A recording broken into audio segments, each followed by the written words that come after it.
Assalamualaikum warahmatullahi wabarakatuh. Hai dulur-dulur, kembali lagi bersama kami dengan pembahasan informasi yang tentunya menarik bagi dulur-dulur sekalian.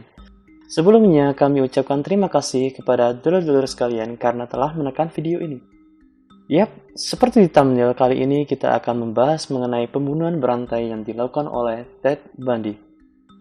Sebelumnya, buat dulur-dulur sekalian yang belum subscribe channel ini, silahkan subscribe dulu ya. Dan jangan lupa nyalakan loncengnya biar dulur-dulur tidak ketinggalan update video terbaru dari channel ini.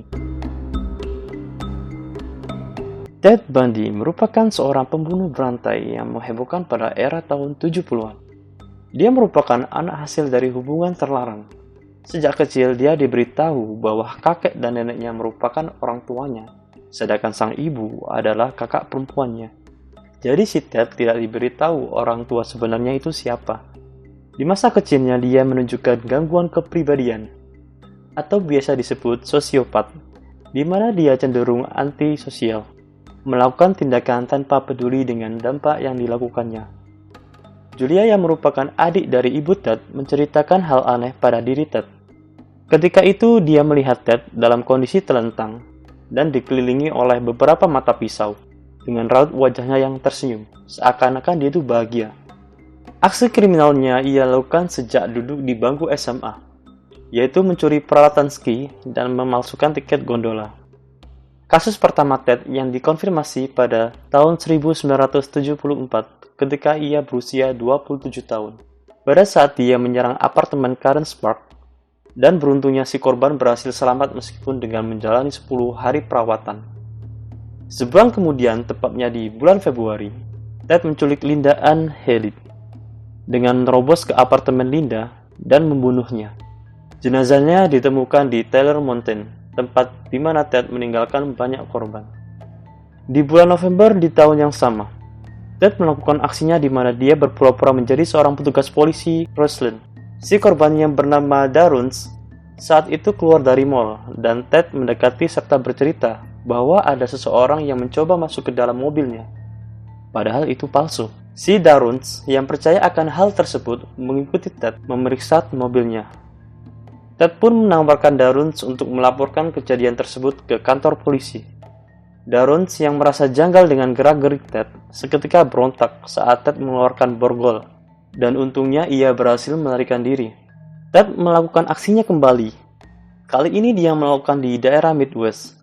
Pada saat berita ini muncul, sang pacar Elizabeth mencurigai Ted. Karena di setiap lokasi yang dikunjunginya, selalu terjadi peristiwa hilangnya seseorang. Pada bulan Agustus 1975, mobilnya diberhentikan oleh pihak kepolisian. Namun polisi yang menggeledah hanya menemukan topeng ski dan sebuah borgol. Akhirnya Ted pun dibebaskan karena polisi tidak menemukan cukup bukti. Setelah kejadian itu, Ted menjual mobilnya untuk menghilangkan jejak. Namun pihak kepolisian tidak lengah dan tetap membuntuti aksi Ted. Setelah itu, polisi pun mengambil mobil dari pemilik baru untuk diperiksa. Polisi menemukan beberapa kesamaan mobil Ted dengan laporan Daruns. Ted pun dipenjara, namun pada bulan Oktober dia dibebaskan dengan jaminan. Pada tahun 1976, dia didakwa atas pembunuhan Karen Campbell dan dihukum penjara selama 15 tahun di penjara Aspen, Colorado. Di tahun 1977, dia dipindahkan dan menjalani proses persidangan. Kala itu, dia menjadi pengacara bagi dirinya sendiri. Saat sidang berlangsung, Ted melarikan diri dengan melompat dari jendela lantai 2 dan membuat pergelangan kakinya patah. Dia pun akhirnya kabur menuju hutan selama 6 hari lebih dan sempat mencuri mobil dari sebuah kamp pelatihan kemah. Setelahnya, dia tertangkap oleh kedua petugas polisi yang sedang berpatroli. Di tahun yang sama pada hari Natal, dia berhasil meloloskan diri lagi dengan menerobos atap penjara. Setelah bebas, Ted pergi ke Florida. Seminggu setelah sampai di Florida, dia melakukan aksi pembunuhan kembali di asrama putri. Membunuh 2 wanita yang sedang tertidur dan juga sempat menyerang 2 wanita lain di saat Ted meninggalkan asrama putri tersebut. Ted yang khawatir dengan pengejaran polisi memutuskan untuk pergi dari Tallahassee, yang merupakan bagian wilayah Florida. Di bulan Februari, dia dihadang oleh polisi karena mobil yang digunakan diidentifikasi sebagai mobil curian, dan Ted pun tertangkap kembali. Pada bulan Juni tahun 1979, dia didakwa karena kasus pembunuhan di asrama putri, Universitas Chi Omega, percobaan pembunuhan, dan pencurian. Dia dijatuhi hukuman mati atas tindakannya tersebut. Pada tahun 1980, dia menikah dengan Carol Ann Bone, di mana saat itu dia masih dalam masa penahanan dan juga persidangan. Masih sempat-sempatnya yang menikah. Sehari setelah ia menikah, dia didakwa kembali atas kematian wanita bernama Kimberly Leeds. Dan pada saat itu juga dia dijatuhi hukuman mati dengan cara duduk di kursi listrik. Di tahun 1984, dia sempat mencoba melarikan diri lagi dengan menggergaji bagian jeruji jendela dengan menggunakan cermin yang dia sembunyikan di balik sel. Setelahnya itu, dia dipindahkan ke penjara lain. Sampai hari di mana dia dieksekusi, dia tidak pernah melarikan diri lagi. Sekarang kita akan membahas fakta-fakta dan hal aneh yang dilakukan Ted pada saat melakukan aksi pembunuhannya. Beberapa aksinya dilakukan dengan cara berpura-pura terluka, meminta pertolongan, dan mengaku sebagai tokoh penting. Jadi dia memanfaatkan kebaikan seseorang untuk melakukan aksinya.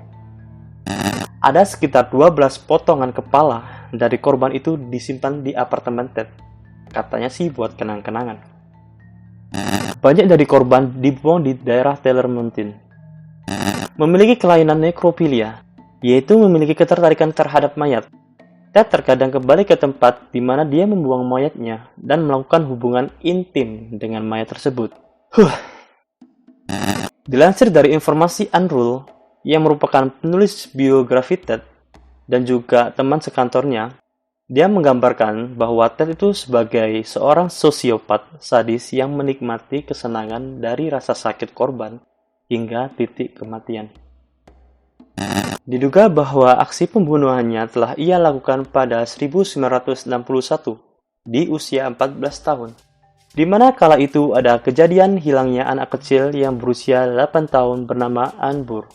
Tapi dia tetap membantah atas penyebab hilangnya Anbur. Jumlah korban yang terkonfirmasi berjumlah 30 orang. Namun pihak kepolisian menduga bahwa lebih dari 100 orang yang menjadi korban pembunuhannya. Kecenderungan melihat hal-hal yang berbau pornografi yang menyebabkan ia melakukan tindakan pembunuhan ini. Jadi dia tuh dulu suka lihat kayak majalah-majalah pornografi gitu. Jadi yang menyebabkan ia itu melakukan tindakan pembunuhan tersebut. My experience with, let's say, pornography generally, but with pornography that deals on a violent level with the sexuality. Once you become addicted to it, and I look at this as a kind of addiction. Like an addiction, you keep craving something which is harder, something which gives you a greater sense of excitement. So you reach the point where the pornography only goes so far. You reach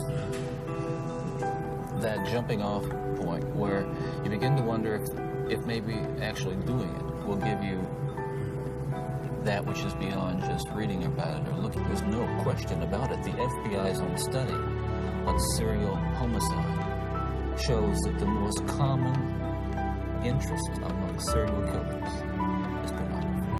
Jadi tuh dengerin yang suka nonton video gitu-gituan. Dengerin. Nah, cukup sekian pembahasan kali ini. Jika dulu-dulu suka dengan video ini, berikan like. Jika ada yang ditanyakan, silakan komen di kolom komentar. Dan jangan lupa untuk subscribe channel ini serta nyalakan lonceng notifikasinya agar dulu-dulu dapat info terbaru video dari channel ini. Terima kasih. Assalamualaikum warahmatullahi wabarakatuh.